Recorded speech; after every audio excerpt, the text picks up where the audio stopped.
So before we just jump into it, there are some exceptions that you need to know about. Okay.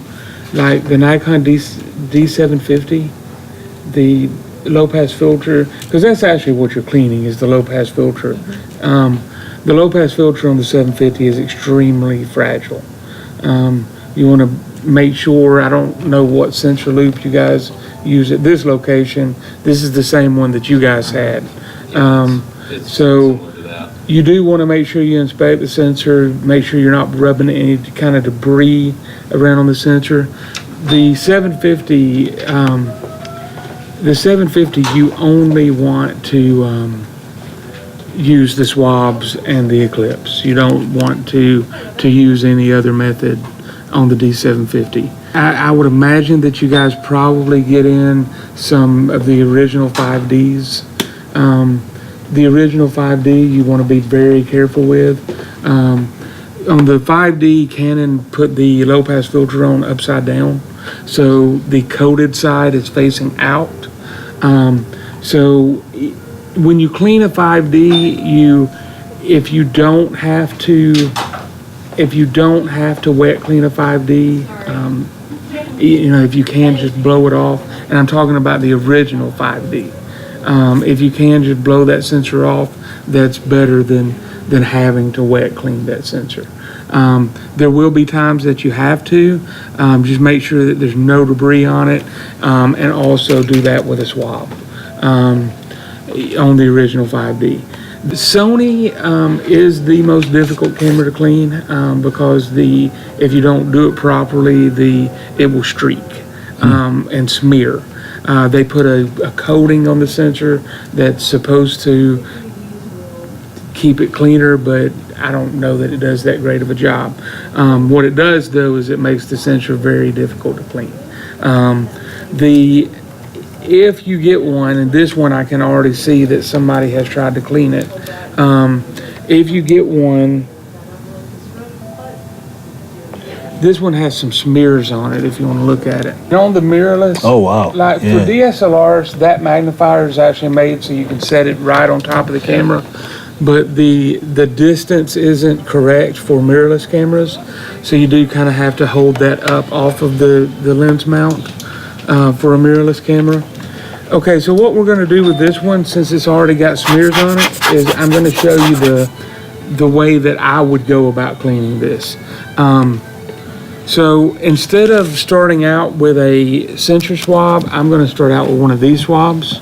The other thing I'm going to do is I'm going to turn the camera on so that the sensor's not moving everywhere while I'm trying to clean it.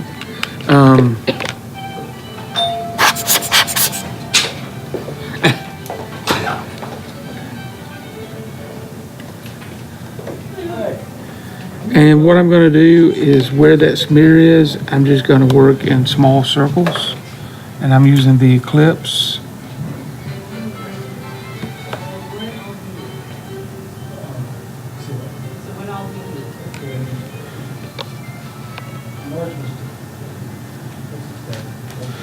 Now, I know the Eclipse will take that off, okay? However, and this is a trick I actually learned from a Sony tech. I don't know if you saw me do this at the other store. They told me about it. But if you have a Sony that you cannot clean, I don't know why this works. Again, I got this from a Sony tech. But what you actually use is nose grease. Do you know what nose grease is? Stop the fly of your nose. So you take a swab and you come in here and you put nose grease on the sensor. And you can see that you see what it's doing? Yeah. Okay, then you go back with Eclipse, and you know how long these can take so you go back and you just use Eclipse and you do the little circles I'm talking about. Okay, I'm gonna use a little more Eclipse. That nose grease acts like a sponge soap type of. So you use the little circles I was talking about. And it's not going to be clean, but it's going to allow us to clean it. So then what we're gonna do is we're gonna take a swab.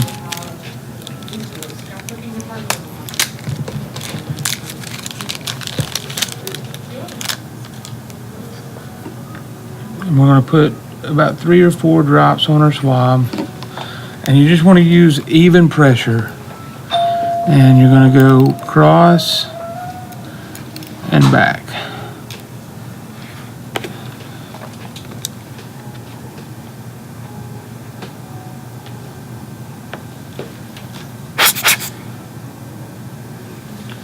There's one little spot. This camera had just a smudge on it. Someone caught it with a dirty finger. And then maybe tried to wipe it even after that. So what he actually used was he took the Q-tip, got some of his nose grease on it, and then buffed that around and broke that smudge loose. Okay. And then with the Q-tip again and the sensor cleaning fluid, kind of buffed all that nose grease off.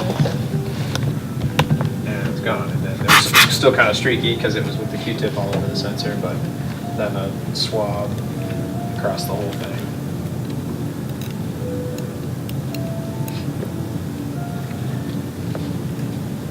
Just being real even. And you can see that now we're clean. Just fighting And you it. can see that it's clean. So what would make it take longer before previously? So if you just kept using the swab and you had those smears, like you could keep using a swab for like 40, 45 minutes. It would drive you insane. Like, because it would just continue to streak. What I just showed you will stop it from doing that. Okay. Now, what I just showed you, you only want to do on the Sony. You don't want to do that on any other camera. Okay. The Lumix, the Olympus and the Fuji's, the low pass filter is very sturdy. Like, you can pretty much, blow it off, make sure you examine it with the magnifier, make sure you're not rubbing any debris on it, and you can pretty much clean those 3 brands with denatured alcohol and Q-tips. You really don't even have to have a sensor swab for those models. Interesting. If you've ever cleaned the mirror in a DSLR, basically when you clean a mirror in a DSLR, you want to use denatured alcohol. And then what you'll do, I know this sounds kind of weird, but what you'll do is after you use the denatured alcohol, you'll fog it with your breath. Your breath is actually, what is the water? Distilled water. Your breath is actually distilled water.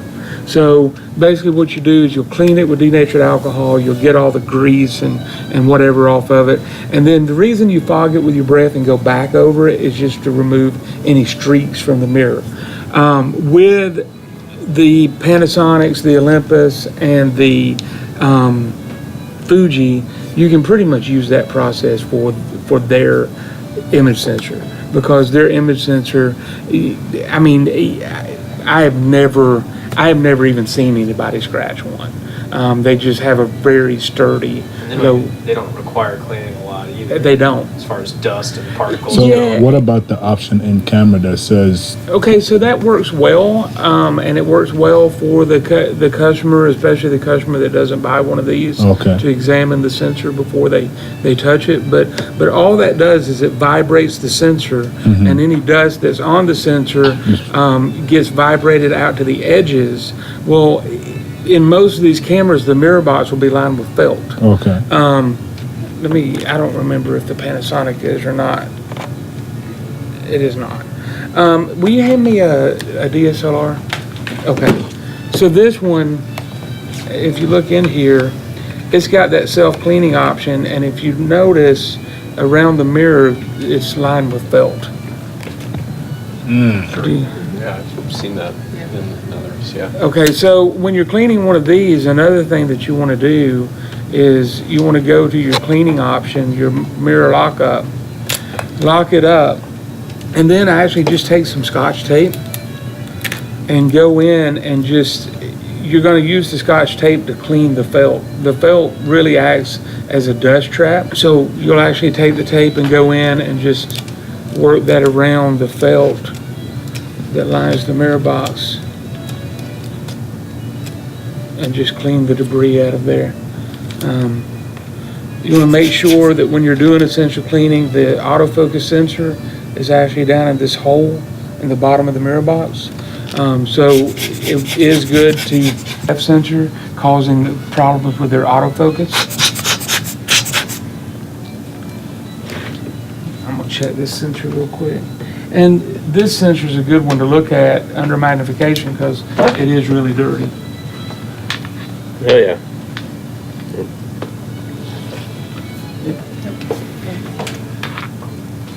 I was looking out for you. So this is a sensor that we don't have to use a swab on.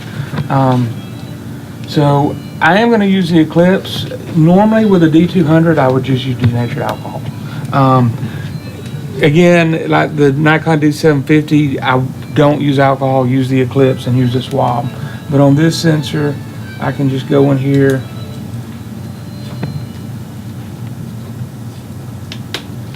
And just like I was telling you about cleaning the mirror, I'm just going to go back with another swab.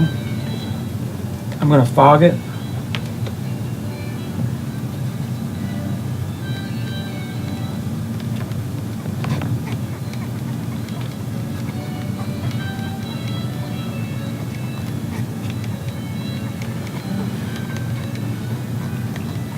The only way to cause harm during that is if there's like a piece of debris that you didn't get blown out. Right. Creating- Correct. You know, I have people ask me, "Oh, I thought you had to use a swab." Well, I mean, when digital cameras first came out, there was no such thing as sensor swabs. You know, when I originally trained at Nikon and Canon, basically what they did is they took a chopstick and they wrapped a piece of this around it, and that's how they trained us how to clean a sensor. You know, it's more the method that you use and not as much the. I don't like these Q-tips though. Are they different than ours? Huh? Are they different than ours? They're not very good. I don't like them. So I am going to use a swab on this just because I don't like those. Are they not fluffy enough? Yeah, they're weird. They streak for some reason. Huh. To be honest with you, the ones we use are Q-tip brand Q-tips. That's what we use. Okay. Not off-brand, just Q-tip brand Q-tips.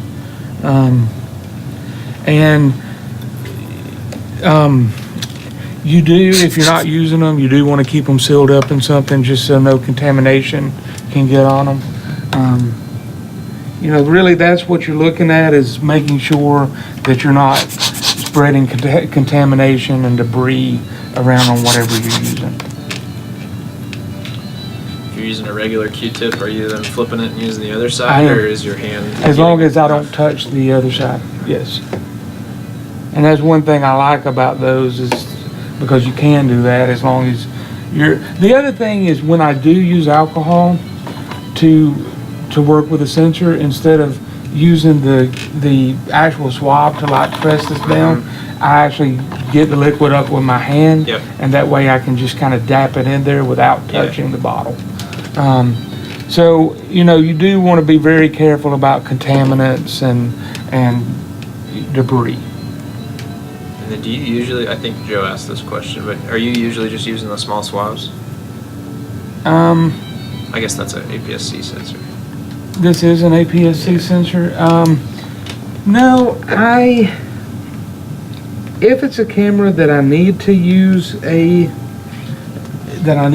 swab, I would rather use the actual right size, because it is easier.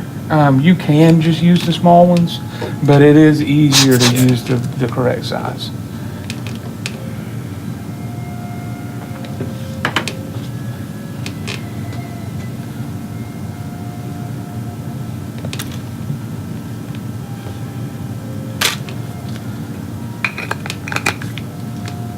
Okay, the other thing about these cleanings is, and this is something I recommended at the other store, is I would recommend getting like some small paintbrushes or some toothbrushes, because like this is a body that you guys have for sale. But if you come and look, I mean, there's like a bunch of dirt and debris around here, and I mean, if you just take a small paintbrush, you can knock that right out. You know, or you can take, of course, you can take, you know, a cleaner like this and, you know, come in here. Yeah, you have that little toothbrush we use a lot of times, stuff like that. At any hardware store, in like the paint department, it's denatured alcohol for any of the glass. Also for like cleaning lenses, that's what I recommend. This is glass, I recommend denatured alcohol on that. Now, I will tell you that a lot of, like the D200, for example, this is not a weather-sealed camera. I would be careful about blowing a lot of air around the viewfinder. A lot of times when people see debris in their viewfinder, a lot of the stuff that gets in that's above the superimposing screen actually comes in through here. And it comes in like through blowing air in the back of the camera and that kind of thing.